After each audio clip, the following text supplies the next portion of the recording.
Ini saatnya bagi kita untuk membuka kacamata rohani kita, mengenal ya siapa sosok-sosok yang dikatakan dalam kitab Wahyu, siapa tanduk-tanduk yang dikatakan dalam kitab Wahyu, siapa yang dikatakan kerajaan-kerajaan yang akan berdiri itu. Apakah telah dinyatakan? Takut, Iya. sebab aku menyertai engkau. Janganlah bimbang, sebab aku ini Allahmu. Aku akan meneguhkan, bahkan akan menolong engkau. Aku akan memegang engkau dengan tangan kananku yang membawa kemenangan. Edukasi rohani. Sesungguhnya Antikristus itu siapa? Anti Hamasiah itu siapa? Ya. Nah, melalui ayat ini jelas diberitahukan mereka yang tidak menerima Sang Juru Selamat. Itu yang pertama. Ya. Mereka yang berusaha merongrong iman orang percaya yang telah mengikut para rasul, ya. Mereka yang berusaha untuk membawa pengikut Hamasiah, menarik mereka untuk menolak Hamasiah, ya. Dan di akhir zaman ini, siapakah mereka? Siapakah yang disebut-sebut sebagai anti Hamasiah?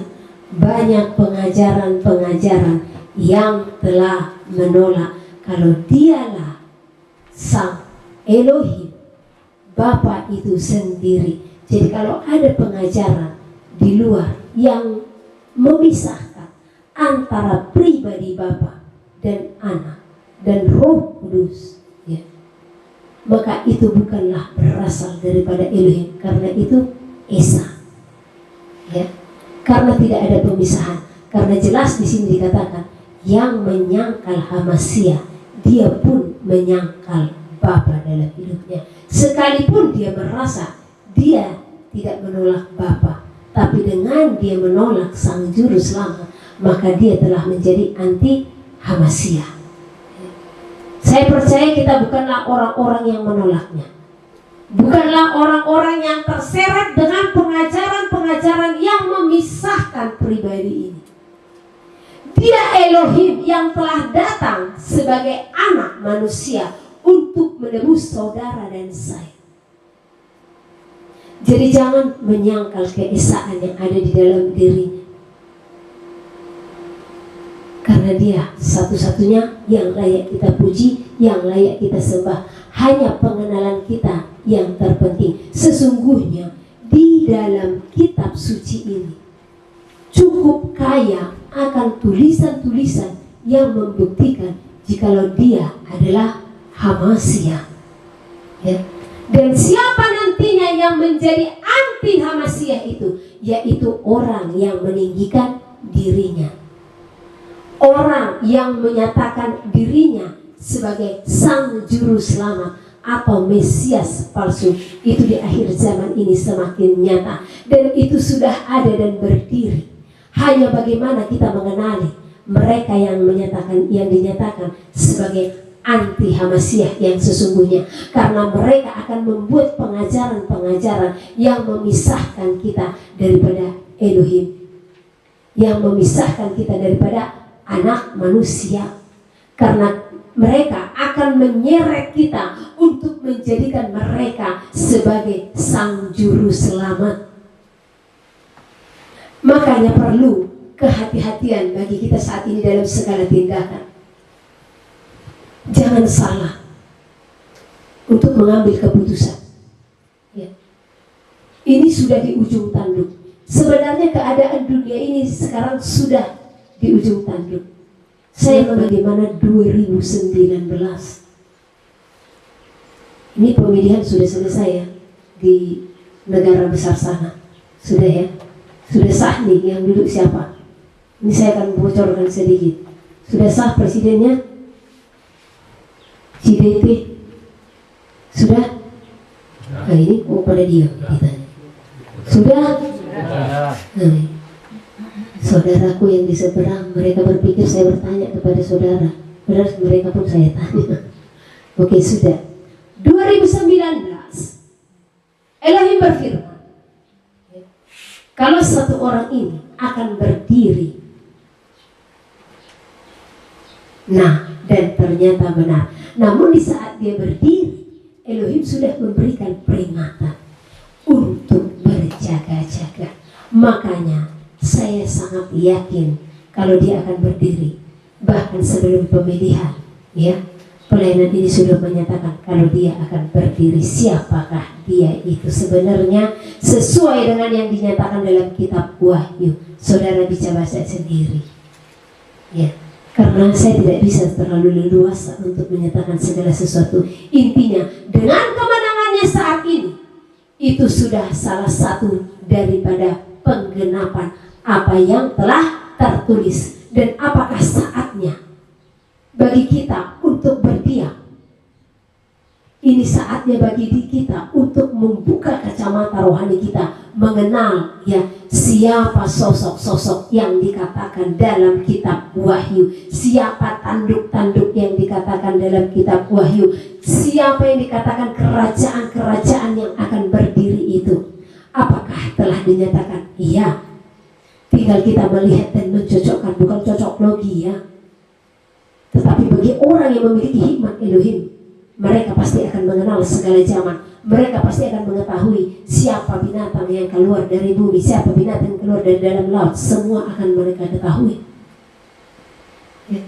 Pembahasan kitab Wahyu akan kita bahas secara dalam. Tunggu waktunya. Ya. Nah, intinya apa yang mau saya sampaikan bagi saudara sekarang, ya. Ada 3 pribadi yang Elohim sebutkan kepada saya. 3 pribadi ini harus benar-benar kita lihat. 1, dia pimpinan di dalam keagamaan.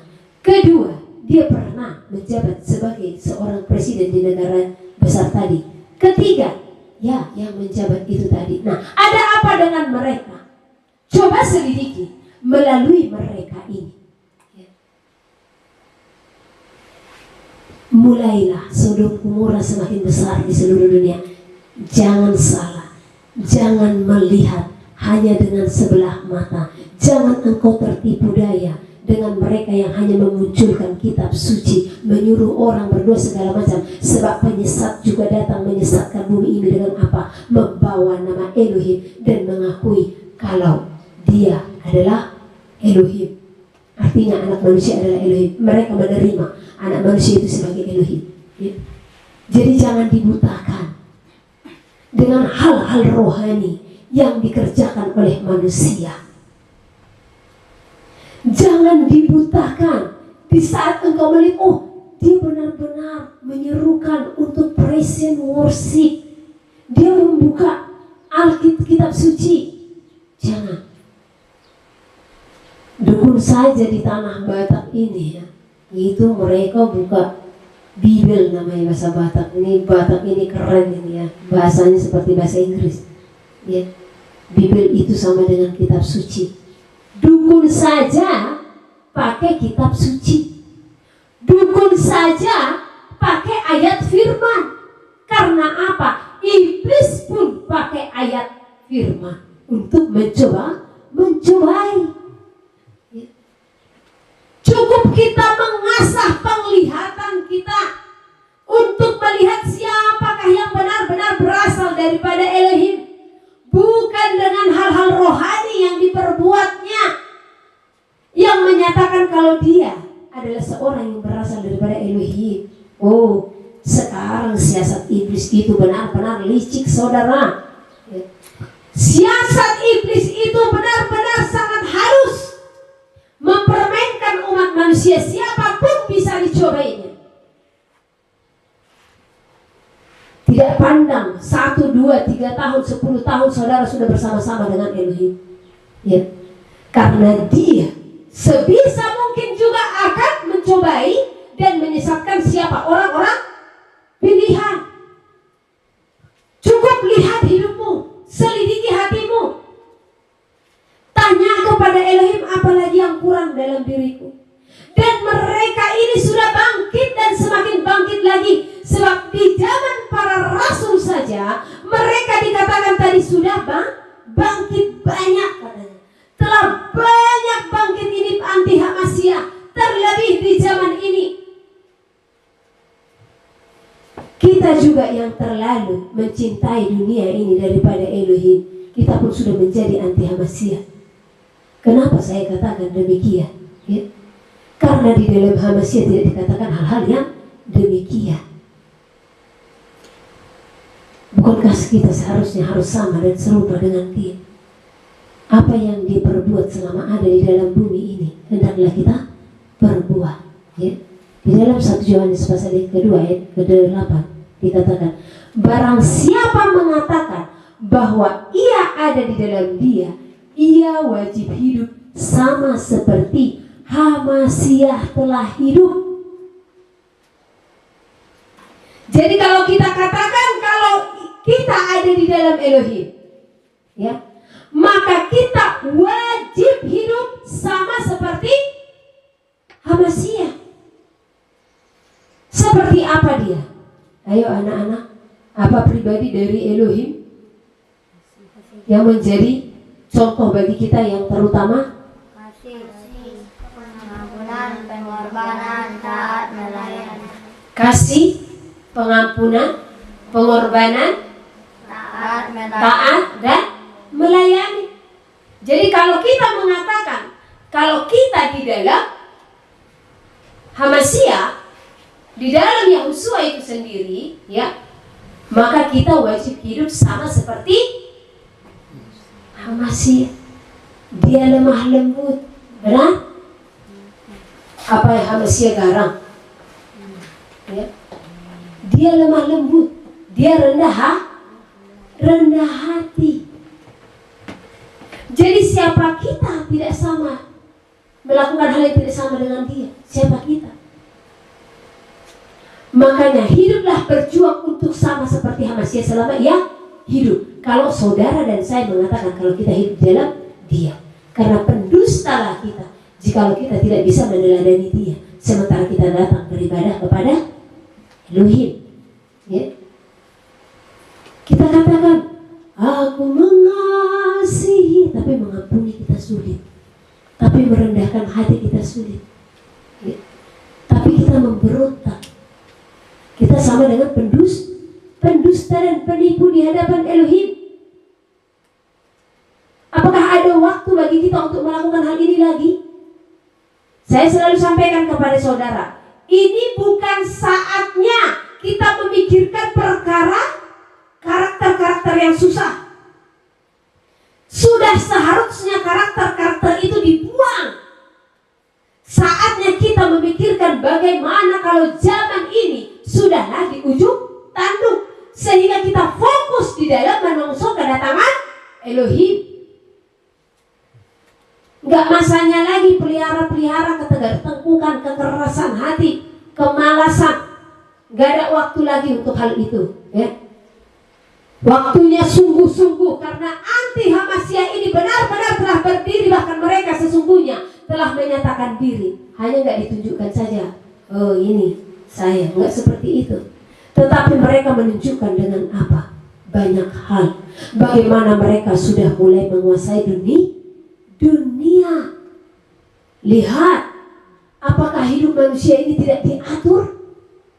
Masih enak kalau hidup diatur oleh peraturan Elohim.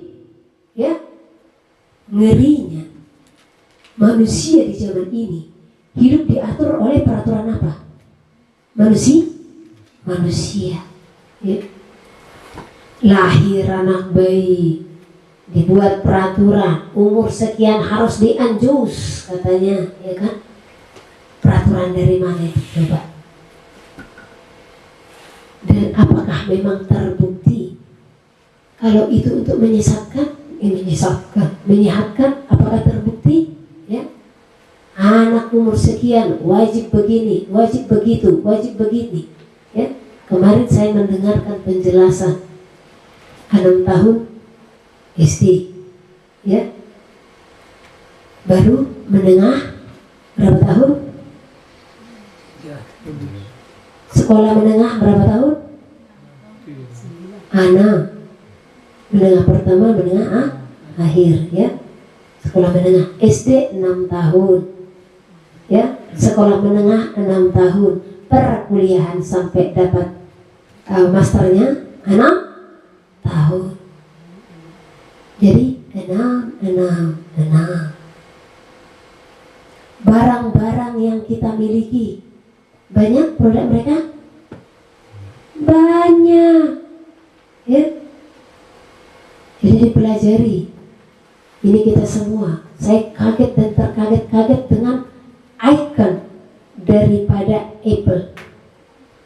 Ya, ternyata itu mengandung makna yang luar biasa. Ya, itu menggambarkan apa? Kejatuhan manusia ke dalam dosa. Coba lihat, kalau handphone, nggak usah aku kasih tahu mereknya, pokoknya lambangnya Apple, ada bekas gigitan kan. Nah, ternyata di dalamnya ada apa? Dan kita mempelajari spirit, ya. Coba dicek, mohon maaf ya Bu ya. Jadi coba dicek, kebanyakan orang berlomba-lomba untuk high class, ya. Nah, ini handphone saya hanya harga berapa ini? Saya tidak tahu. Coba handphone saya kalau sudah yang si Apple itu tadi, ya kan? Kebanyakan orang tunjuk-tunjuk, iya, gambar Apple-nya maksudku, ya kan? Nah, saya nggak bisa sebut nama, ya. Yang ada gambar apel yang digigit, ya. Nah, orang kalau punya handphone seperti itu kebanyakan gimana coba? Menunjukkan, oh ini saya, harga saya, ya. Termasuk anak muda, ya. Kalau handphonenya sudah seperti itu, tidak masuk tas lagi, pegang di tangan, megangnya pun seperti ini. Ya, oh ini bukan itu, ini murah-murah. Ya. Saya mencontohkan. Nah, apa spirit yang ditaruhkan di sana? Bagaimana manusia terjerat, ya, ke dalam rancangan-rancangan mereka, penguasa-penguasa dunia, rancangan-rancangan si jahat yang menjatuhkan akhlak manusia, karakter manusia, dan membuat manusia untuk meninggikan diri. Ini jangan dikomplain lagi. Ya, kemarin saya beritahukan tentang baju hitam, komplain luar biasa, tapi saya tersenyum dalam hati. Ya, nah, sebenarnya saya tidak mengejas, saya tidak ngejas orang pakai baju hitam begitu, bukan.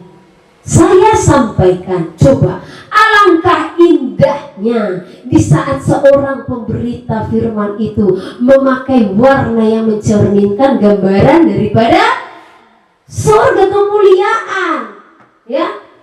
Nah, protes semua, pendeta-pendeta banyak masuk, cok, ya. Tapi salam kenal. Saya hanya memperkatakan fakta, ya. Karena sesungguhnya ditanya-tanya jemaat pun banyak, iya sih Bu. Lebih enak sih kelihatan kalau altar itu kelihatan bersih putih, ya. Di depan pun pakaiannya putih. Bukan karena saya pakaian putih, oke jangan putih, biru muda, warna gold, ya, warna-warna kemuliaan. Nah, warna ungu, ya, warna hijau, seperti itu. Janganlah pula hitam, ya. Protes semua, apalagi pecinta hitam. Karena dulu Ibu Heni juga pecinta hitam, sekalipun kulit saya hitam, tapi sebelum di dalam Elohim kesukaan saya warna hitam. Makanya dulu baju saya banyak warna hitam. Ya, nah, jadi itu sebenarnya hanya gambaran-gambaran saja, ya. Karena di sana yang paling saya tekankan, bagaimana kita di altar itu melayani harus benar-benar di dalam kekudusan. Altar itu kudus, tidak bisa sembarangan di altar. Ini pun bukan saya hari ini, tetapi Elohim katakan kita sudah memilih WL. Elohim katakan tidak bisa. Ya saya harus siap sedia, baik tak baik waktunya. Nah, hal seperti ini yang Elohim mau. Kalau altar itu bukan pentas seni, bukan panggung untuk kita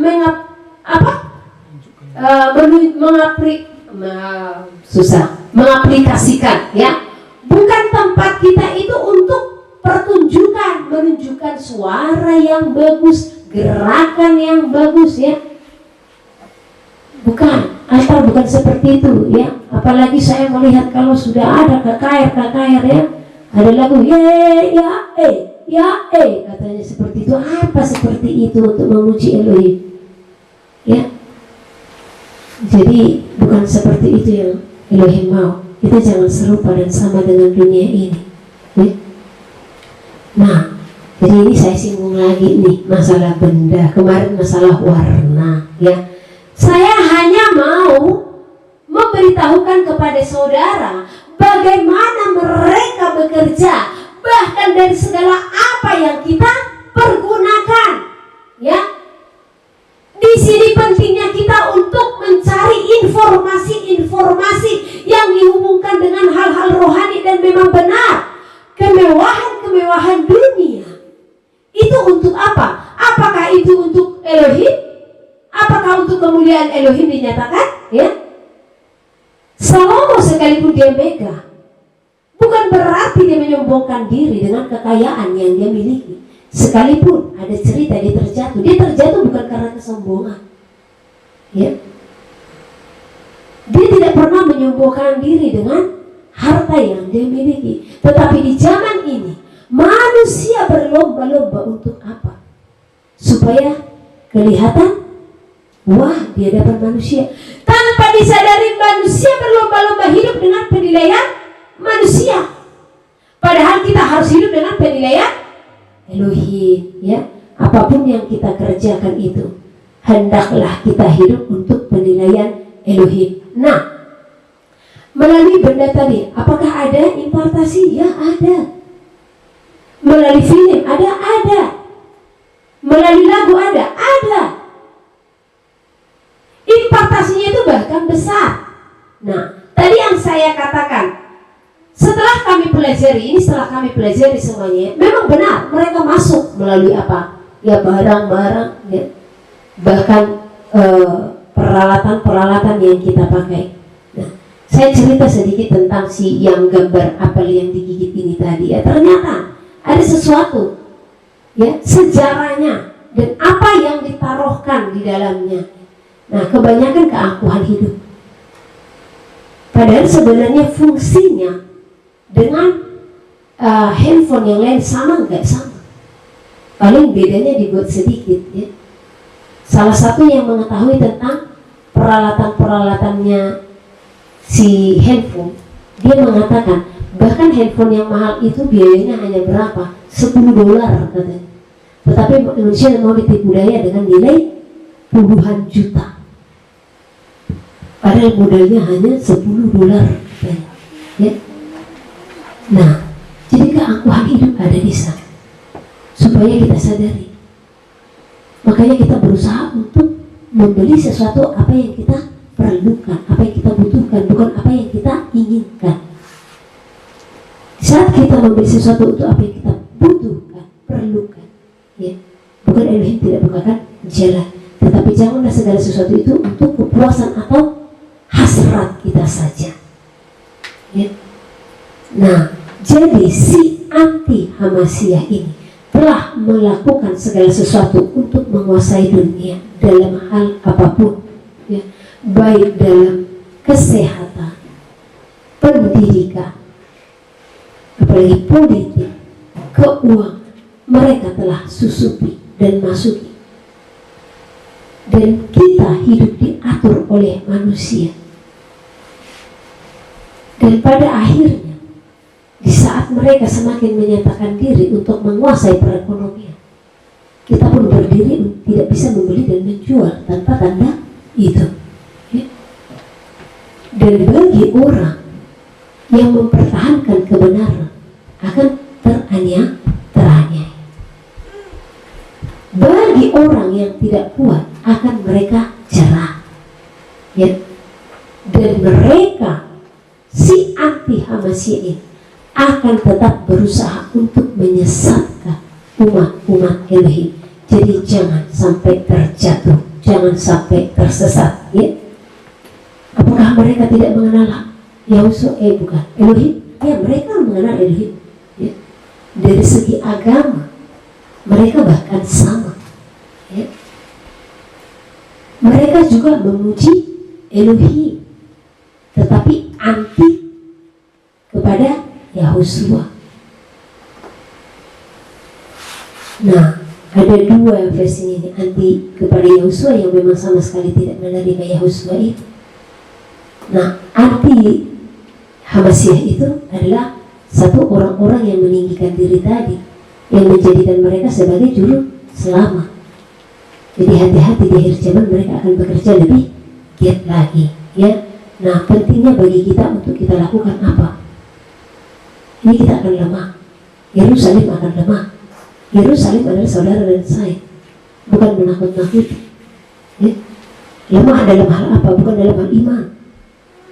Iman kita akan selalu teguh, tidak akan tergoyahkan.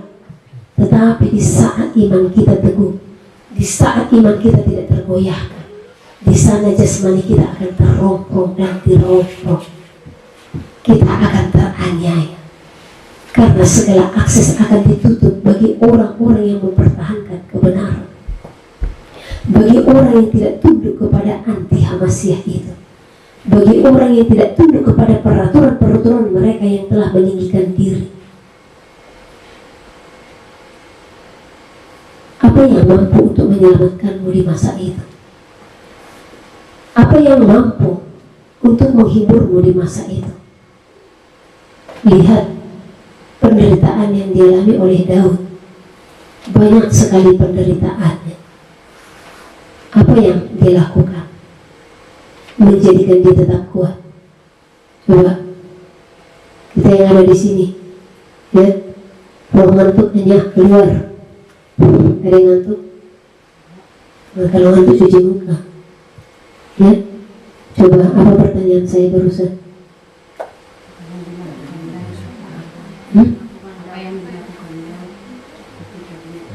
Apa yang dilakukan Daud ketika dia benar-benar dirundung segala kesusahan, diliputi segala kesusahan?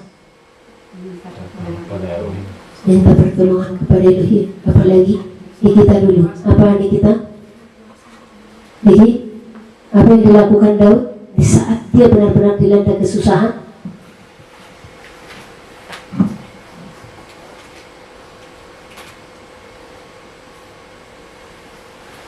Ada yang tahu?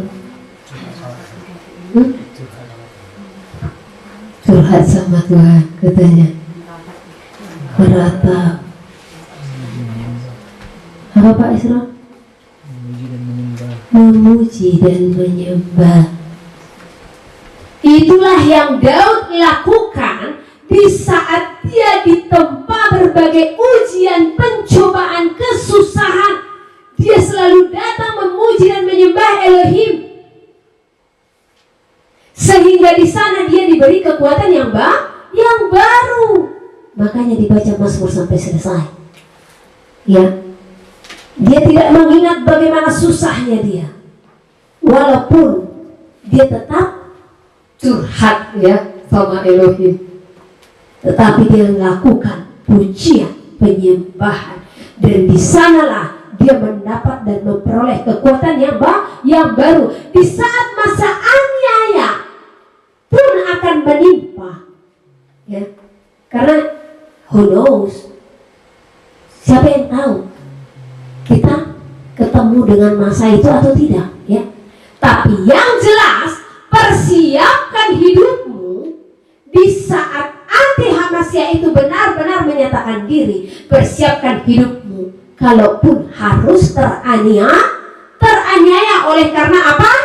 Kebenaran. Sebab berbahagia dan bersukacitalah engkau yang dicela, engkau yang dianiaya oleh karena apa? Kebenaran, sebab upahmu besar di surga. Tetap kita harus persiapkan hidup kita, tetap kita harus persiapkan hati kita, mental kita untuk menghadapi masa-masa itu. Karena segala sesuatu akan ditutup bagi orang-orang yang percaya dia penuh. Lihat video kemarin, ya. Siapa yang diserang iblis itu? Apakah yang tidak percaya kepada Elohim? Yang percaya saya yang diserang oleh si iblis di masanya itu. Ya. Namun percayalah, sekalipun aniaya harus kita derita, bahkan bukan hanya aniaya, sekalipun kematian harus kita derita untuk mempertahankan kebenaran, maka percayalah, kematian itu hanya jalan untuk bertemu Elohim. Siapa yang mau bertemu Elohim? Dikatakan hanya orang yang kuduslah yang bisa melihat Bapa ya. Berjuanglah untuk itu, untuk pencapaian kekudusan itu. Banyak hal yang harus kita lalui, banyak hal yang harus kita lewati, banyak rintangan, banyak ujian, banyak cobaan. Tetapi hendaklah kita senantiasa tahan uji. Apapun itu, tahan ujilah dalam segala hal. Tadi saya sampaikan, untuk supaya kita memperoleh kekuatan di saat anti Hamasya itu berdiri, yang penting kita lakukan adalah apa? Memuji dan menyembah. Pesan Tuhan bagi kita, pesan Elohim. Ya, ini tanggal 2 November. Sekarang tanggal berapa ya? 9. Pas ya. Ini yang saya bilang saya lupa membacanya. Jadi saya bacakan kepada kita semua ya. Jangan pernah biarkan hari-harimu berlalu tanpa puji-pujian di hadapanku. Khususkanlah waktumu bersekutu denganku di dalam setiap hari-hari. Khususkan ya. Jadi setiap hari kita harus memberi waktu yang khusus kepada Elohim untuk bersekutu dengan, supaya musuh-musuh dihalaukan daripadamu, karena kuasa di dalam puji-pujian begitu besar. Karena puji-pujianlah yang diinginkan oleh si jahat daripada engkau. Jadi kenapa puji-pujian ini berkuasa? Karena sungguh si jahat menginginkan puji-pujian itu terhadap dia. Karena inilah yang dia inginkan waktu di sorga, supaya puji-pujian itu diberikan kepada si jahat itu tadi. Itulah yang menyebabkan pemberontakan itu, dan itulah yang menyebabkan dia dikeluarkan beserta sepertiga para malaikat sorga. Dan apa yang akan dia kerjakan? Apakah dia akan berhenti untuk menuntut puji-pujian itu dari dunia ini? Tidak. Dia tetap menarik manusia untuk apa? Memuji. Memuji siapa? Memuji siapa anak-anak? Siapa tadi yang kuceritakan tentang dia? Anak-anak. Siapa? Baguskan dulu duduknya. Ya, tetap fokus sampai jam 9 nanti kita ini. Siap? Udah bosan? Udah ngantuk? Belum? Belum. Kalau ngantuk sama-sama diusir si jahat. Tapi ini kayaknya anak-anak memang gak ada yang ngantuk ya. Oke. Jadi si jahat tetap menginginkan puji-pujian daripada manusia ya. Dan ingat dikatakan tadi, kenapa puji-pujian itu begitu berkuasa kalau kita naikkan tapi puji-pujian kepada Elohim? Karena itu yang diinginkan si jahat. Sehingga kalau puji-pujian kita berikan kepada Elohim, maka akan ada kuasa. Iblis akan marah karena dia sulit untuk menyentuh kita. Karena dia akan sulit untuk apa? Mencobai kita di saat kita penuh dengan puji-pujian ya. Tetapi iblis tidak tinggal diam. Dia tetap berusaha bagaimana iblis supaya dipuji, yaitu melalui apa? manusia, ketertarikan manusia, dia tetap tarik, dia tetap ambil alih, ya. Melalui apa? Lagu-lagu dunia, ya. Melalui ketertarikan akan berbagai hal, ya. Jadi dia berusaha supaya ketertarikan kita kepada Elohim itu berkurang, bahkan hilang. Itu usaha daripada siapa? Si Lucifer, ya. Makanya hati-hati. Ini kita semua, jangan sampai ketertarikan kita akan sesuatu hal lebih besar daripada ketertarikan kita untuk memuji dan menyembah Elohim. Kita lanjut. Dikatakan tadi, kalau puji-pujianlah yang diinginkan oleh si jahat daripada engkau. Di saat puji-pujian itu hanya kepadaku Elohimmu, maka si jahat dihalaukan daripadamu. Amin. Ingat, di saat puji-pujian ini Elohim yang berfirman loh, bukan saya yang mengatakan, ya. Di saat puji-pujian itu hanya kepadaku Elohimmu, maka si jahat dihalaukan daripadamu. Saya duduk sampai. Oke, kita lanjut.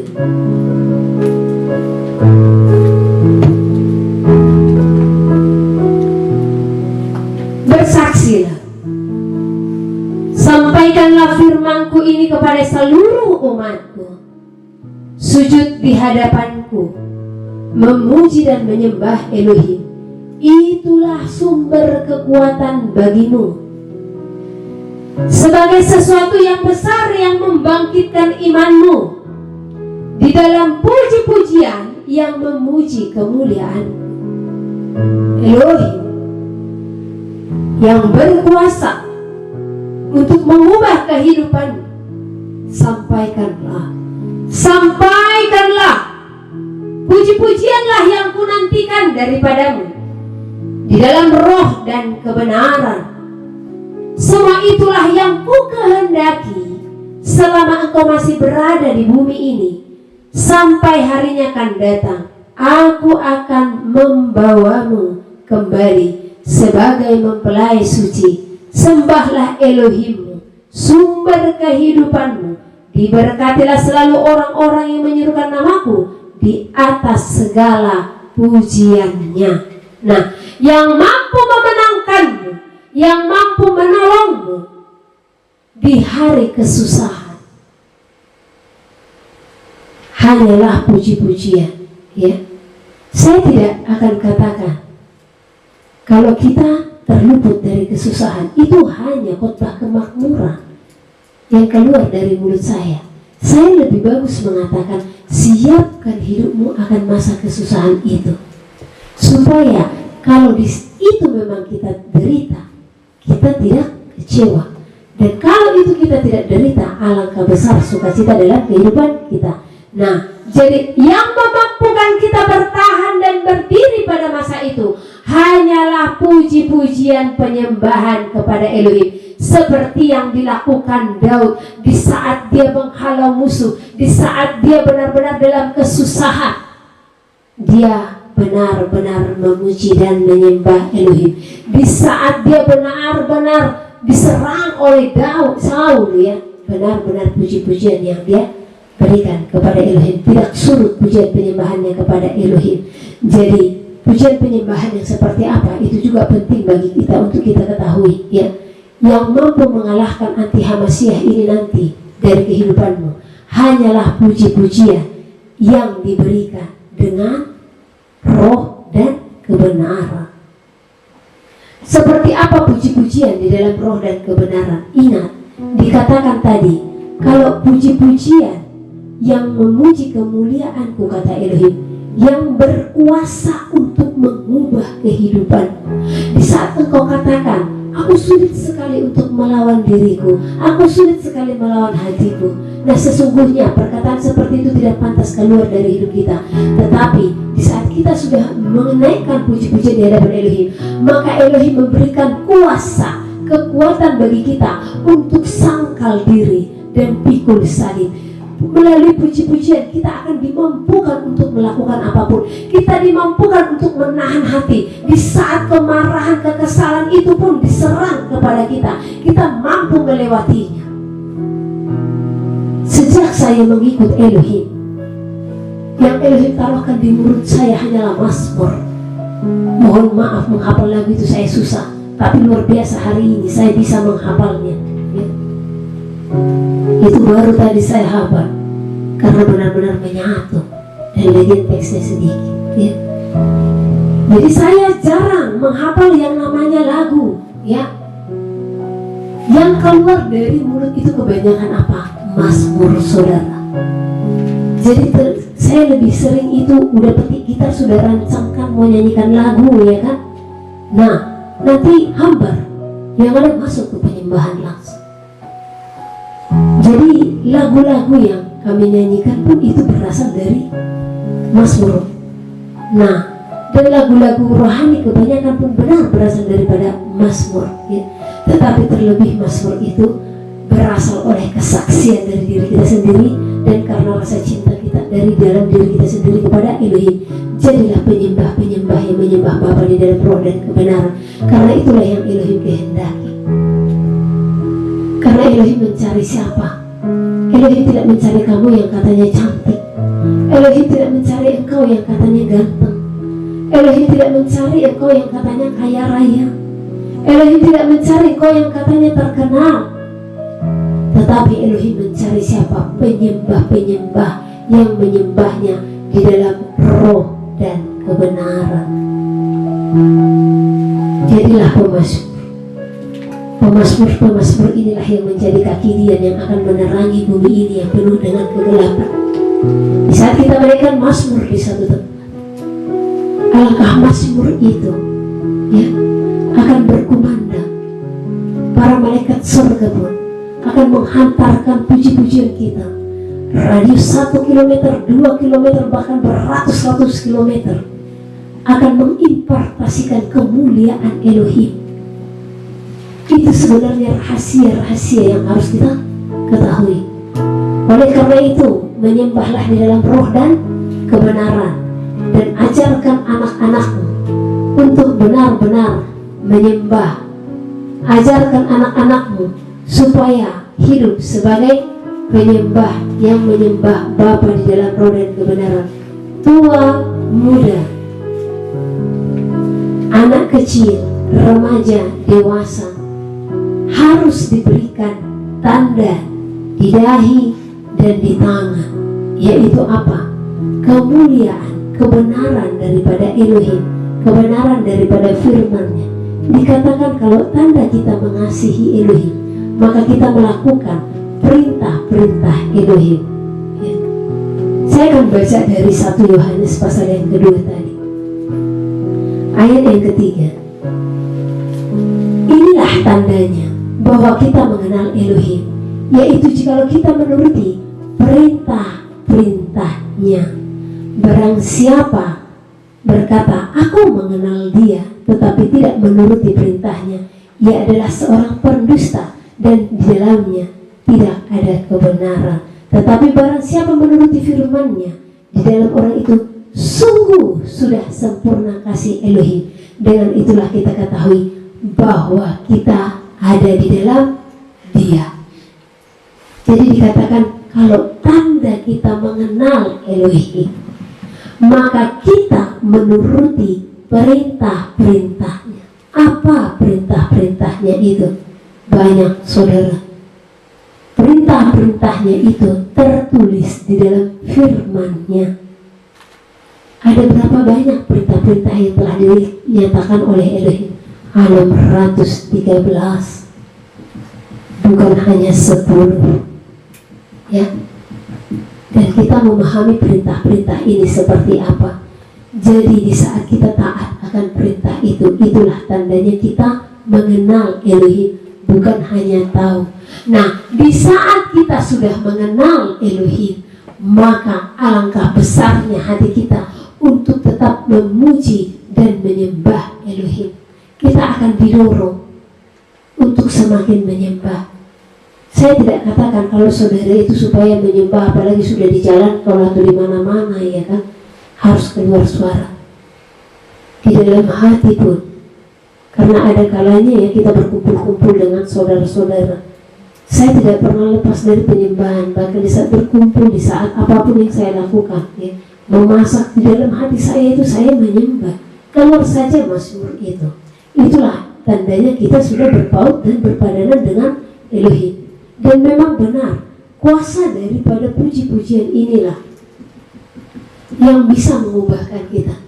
Pertama sekali waktu Elohim melawat saya, itu yang dari mulut saya langsung keluar kata-kata, ya, kata apa yang keluar? Haleluya. Dan itu bersenandung, ya, itu seperti seriosa.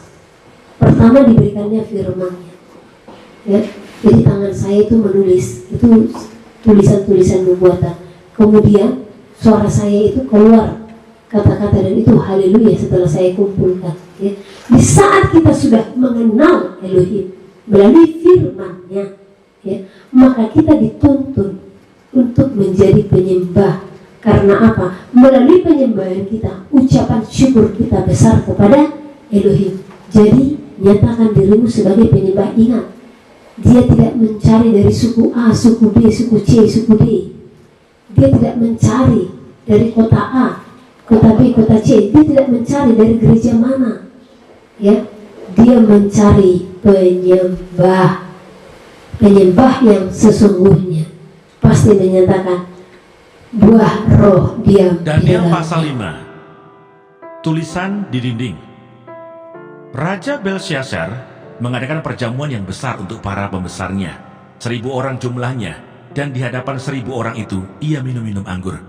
Dalam kemabukan anggur, Belsyazar menitahkan orang membawa perkakas dari emas dan perak yang telah diambil oleh Nebukadnezar ayahnya dari dalam bait suci di Yerusalem, supaya raja dan para pembesarnya, para istri dan para gundik mereka minum dari perkakas itu. Kemudian dibawalah perkakas dari emas dan perak itu yang diambil dari dalam bait suci rumah Allah di Yerusalem.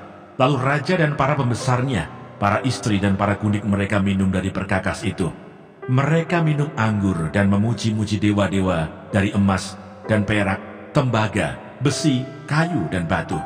Pada waktu itu juga tampaklah jari-jari tangan manusia menulis pada kapur dinding istana raja di depan kaki Dian, dan raja melihat punggung tangan yang sedang menulis itu. Lalu raja menjadi pucat dan pikiran-pikirannya menggelisahkan dia. Sendi-sendi pangkal pahanya menjadi lemas dan lututnya berantukan. Kemudian berserulah raja dengan keras, supaya para ahli jampi, para kasdim, dan para ahli nujum dibawa menghadap. Berkatalah raja kepada para orang bijaksana di Babel itu, setiap orang yang dapat membaca tulisan ini dan dapat memberitahukan maknanya kepadaku, kepadanya akan dikenakan pakaian dari kain ungu, dan lehernya akan dikalungkan rantai emas, dan di dalam kerajaanku ia akan mempunyai kekuasaan sebagai orang ketiga. Tetapi semua orang bijaksana dari raja yang telah datang menghadap tidak sanggup membaca tulisan itu dan tidak sanggup memberitahukan maknanya kepada raja. Sesudah itu sangatlah cemas hati Raja Belsyazar, dan ia menjadi pucat, juga para pembesarnya terperanjat. Karena perkataan raja dan para pembesarnya itu, masuklah permaisuri ke dalam ruang perjamuan. Berkatalah ia, "Ya Raja, kekallah hidup tuanku. Janganlah pikiran-pikiran tuanku menggelisahkan tuanku, dan janganlah menjadi pucat. Sebab dalam kerajaan tuanku ada seorang yang penuh dengan roh para dewa yang kudus. Dalam zaman ayah tuanku, ada terdapat pada orang itu kecerahan, akal budi, dan hikmat, yang seperti hikmat para dewa. Ia telah diangkat oleh Raja Nebukadnezar ayah tuanku, menjadi kepala orang-orang berilmu, para ahli jampi, para kasdim, dan para ahli nujum. Karena pada orang itu terdapat roh yang luar biasa, dan pengetahuan dan akal budi, sehingga dapat menerangkan mimpi, menyingkapkan hal-hal yang tersembunyi, dan menguraikan kekusutan, yakni pada Daniel, yang dinamai Belsyazar oleh raja. Baiklah, sekarang Daniel dipanggil dan ia akan memberitahukan maknanya. Lalu dibawalah Daniel menghadap raja. Bertanyalah raja kepada Daniel, "Engkaukah Daniel itu, salah seorang buangan yang telah diangkut oleh raja ayahku dari tanah Yehuda?" Telah kudengar tentang engkau, bahwa engkau penuh dengan roh para dewa, dan bahwa padamu terdapat kecerahan, akal budi, dan hikmat yang luar biasa. Kepadaku telah dibawa orang-orang bijaksana, para ahli jampi, supaya mereka membaca tulisan ini dan memberitahukan maknanya kepadaku. Tetapi mereka tidak sanggup mengatakan makna perkataan itu. Tetapi telah kudengar tentang engkau, bahwa engkau dapat memberikan makna dan dapat menguraikan kekusutan. Oleh sebab itu, jika engkau dapat membaca tulisan itu dan dapat memberitahukan maknanya kepadaku, maka kepadamu akan dikenakan pakaian dari kain ungu, dan pada lehermu akan dikalungkan rantai emas, dan dalam kerajaan ini engkau akan mempunyai kekuasaan sebagai orang ketiga. Kemudian Daniel menjawab raja, "Tahanlah hadiah tuanku, berikanlah pemberian tuanku kepada orang lain. Namun demikian, aku akan membaca tulisan itu bagi raja dan memberitahukan maknanya kepada tuanku. Ya tuanku raja, Allah yang maha tinggi, telah memberikan kekuasaan sebagai raja, kebesaran, kemuliaan, dan keluhuran kepada Nebukadnezar ayah tuanku. Dan oleh karena kebesaran yang telah diberikannya kepadanya itu, maka takut dan gentarlah terhadap dia orang-orang dari segala bangsa, suku bangsa dan bahasa. Dibunuhnya siapa yang dikehendakinya, dan dibiarkannya hidup siapa yang dikehendakinya. Ditinggikannya siapa yang dikehendakinya, dan direndahkannya siapa yang dikehendakinya. Tetapi ketika ia menjadi tinggi hati dan keras kepala, sehingga berlaku terlalu angkuh, maka ia dijatuhkan dari tahta kerajaannya, dan kemuliaannya diambil daripadanya. Ia dihalau dari antara manusia, dan hatinya menjadi sama seperti hati binatang, dan tempat tinggalnya ada di antara keledai hutan. Kepadanya diberikan makanan rumput seperti kepada lembu, dan tubuhnya basah oleh embun dari langit, sampai ia mengakui bahwa Allah yang maha tinggi berkuasa atas kerajaan manusia, dan mengangkat siapa yang dikehendakinya untuk kedudukan itu. Tetapi tuanku Belsyazar, anaknya, tidak merendahkan diri, walaupun tuanku mengetahui semuanya ini. Tuanku meninggikan diri terhadap yang berkuasa di sorga. Perkakas dari baitnya dibawa orang kepada tuanku. Lalu tuanku serta para pembesar tuanku, para istri dan para gundik tuanku, telah minum anggur dari perkakas itu. Tuanku telah memuji-muji dewa-dewa dari perak dan emas, dari tembaga, besi, kayu dan batu, yang tidak dapat melihat atau mendengar atau mengetahui, dan tidak tuanku muliakan Allah, yang menggenggam nafas tuanku, dan menentukan segala jalan tuanku. Sebab itu ia menyuruh punggung tangan itu, dan dituliskanlah tulisan ini. Maka inilah tulisan yang tertulis itu, Mene, Mene, Tekel Ufarsin. Dan inilah makna perkataan itu. Mene, masa pemerintahan tuanku dihitung oleh Allah dan telah diakhiri. Tekel, tuanku ditimbang dengan neraca dan didapati terlalu ringan. Peres, kerajaan tuanku dipecah dan diberikan kepada orang Media dan Persia. Lalu atas titah Belsyazar dikenakanlah kepada Daniel pakaian dari kain ungu, dan pada lehernya dikalungkan rantai emas, dan dimaklumkanlah tentang dia bahwa di dalam kerajaan ia akan mempunyai kekuasaan sebagai orang ketiga. Pada malam itu juga terbunuhlah Belsyazar, raja orang Kasdim itu.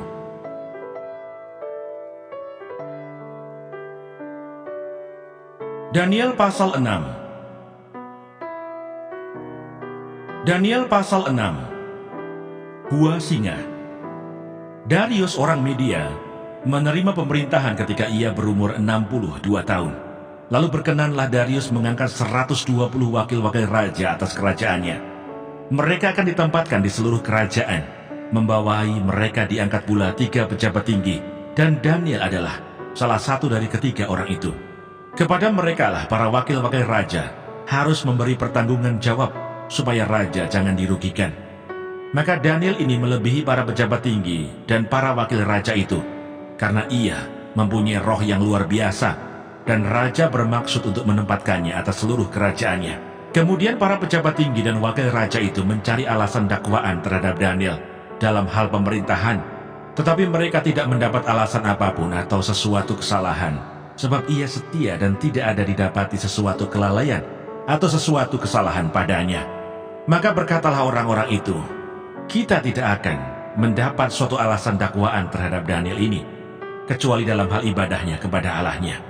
Kemudian bergegas-gegaslah para pejabat tinggi dan wakil raja itu menghadap raja, serta berkata kepadanya, "Ya Raja Darius, kekallah hidup tuanku. Semua pejabat tinggi kerajaan ini, semua penguasa dan wakil raja, para menteri dan bupati telah mufakat, supaya dikeluarkan kiranya suatu penetapan raja, dan ditetapkan suatu larangan, agar barang siapa yang dalam 30 hari menyampaikan permohonan kepada salah satu dewa atau manusia, kecuali kepada tuanku ya Raja, maka ia akan dilemparkan ke dalam gua singa. Oleh sebab itu ya Raja, keluarkanlah larangan itu, dan buatlah suatu surat perintah yang tidak dapat diubah, menurut undang-undang orang Media dan Persia, yang tidak dapat dicabut kembali." Sebab itu Raja Darius membuat surat perintah dengan larangan itu. Demi didengar Daniel bahwa surat perintah itu telah dibuat, pergilah ia ke rumahnya. Dalam kamar atasnya ada tingkap-tingkap yang terbuka ke arah Yerusalem.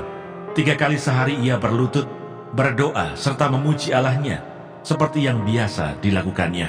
Lalu orang-orang itu bergegas-gegas masuk dan mendapati Daniel sedang berdoa dan bermohon kepada Allahnya. Kemudian mereka menghadap raja dan menanyakan kepadanya tentang larangan raja. "Bukankah tuanku mengeluarkan suatu larangan, supaya setiap orang yang dalam 30 hari menyampaikan permohonan kepada salah satu dewa atau manusia, kecuali kepada tuanku, ya Raja, akan dilemparkan ke dalam gua singa?" Jawab raja, "Perkara ini telah pasti menurut undang-undang orang Media dan Persia, yang tidak dapat dicabut kembali." Lalu kata mereka kepada raja, "Daniel, salah seorang buangan dari Yehuda, tidak mengindahkan tuanku ya Raja, dan tidak mengindahkan larangan yang tuanku keluarkan. Tetapi 3 kali sehari ia mengucapkan doanya." Setelah raja mendengar hal itu, maka sangat sedihlah ia, dan ia mencari jalan untuk melepaskan Daniel. Bahkan sampai matahari masuk, ia masih berusaha untuk menolongnya. Lalu bergegas-gegaslah orang-orang itu menghadap raja, serta berkata kepadanya, "Ketahuilah ya Raja bahwa menurut undang-undang orang Media dan Persia, tidak ada larangan atau penetapan yang dikeluarkan raja yang dapat diubah." Sesudah itu raja memberi perintah, lalu diambillah Daniel dan dilemparkan ke dalam gua singa. Berbicaralah raja kepada Daniel, "Allahmu yang kau sembah dengan tekun, dialah kiranya yang melepaskan engkau." Maka dibawalah sebuah batu dan diletakkan pada mulut gua itu. Lalu raja mencap itu dengan cincin meterainya dan dengan cincin meterai para pembesarnya, supaya dalam hal Daniel tidak dibuat perubahan apa-apa. Lalu pergilah raja ke istananya, dan berpuasalah ia semalam-malaman itu. Ia tidak menyuruh datang penghibur-penghibur, dan ia tidak dapat tidur. Pagi-pagi sekali ketika fajar menyingsing, bangunlah raja dan pergi dengan buru-buru ke gua singa. Dan ketika ia sampai dekat gua itu, berserulah ia kepada Daniel dengan suara yang sayu. Berkatalah ia kepada Daniel, "Daniel, hamba Allah yang hidup, Allahmu yang kau sembah dengan tekun, telah sanggupkah ia melepaskan engkau dari singa-singa itu?" Lalu kata Daniel kepada raja, "Ya Raja, kekallah hidupmu. Allahku telah mengutus malaikatnya untuk mengatupkan mulut singa-singa itu, sehingga mereka tidak mengapa-ngapakan aku, karena ternyata aku tak bersalah di hadapannya. Tetapi juga terhadap tuanku ya Raja, aku tidak melakukan kejahatan." Lalu sangat sukacitalah raja, dan ia memberi perintah supaya Daniel ditarik dari dalam gua itu. Maka ditariklah Daniel dari dalam gua itu, dan tidak terdapat luka apa-apa padanya, karena ia percaya kepada Allahnya. Raja memberi perintah, lalu diambillah orang-orang yang telah menuduh Daniel, dan mereka dilemparkan ke dalam gua singa, baik mereka maupun anak-anak dan istri-istri mereka. Belum lagi mereka sampai ke dasar gua itu, singa-singa itu telah menerkam mereka, bahkan meremukkan tulang-tulang mereka. Kemudian Raja Darius mengirim surat kepada orang-orang dari segala bangsa, suku bangsa dan bahasa yang mendiami seluruh bumi. Bunyinya, "Bertambah-tambahlah kiranya kesejahteraanmu. Bersama ini kuberikan perintah bahwa di seluruh kerajaan yang kukuasai orang harus takut dan gentar kepada Allahnya Daniel, sebab dialah Allah yang hidup, yang kekal untuk selama-lamanya. Pemerintahannya tidak akan binasa, dan kekuasaannya tidak akan berakhir. Dia melepaskan dan menolong, dan mengadakan tanda dan mukjizat di langit dan di bumi. Dia yang telah melepaskan Daniel dari cengkeraman singa-singa. Dan Daniel ini mempunyai kedudukan tinggi pada zaman pemerintahan Darius, Dan pada zaman pemerintahan Kores, orang Persia itu takut, sebab aku menyertai engkau. Janganlah bimbang, sebab aku ini Allahmu. Aku akan meneguhkan bahkan akan menolong engkau. Aku akan memegang engkau dengan tangan kananku yang membawa kemenangan. Edukasi rohani.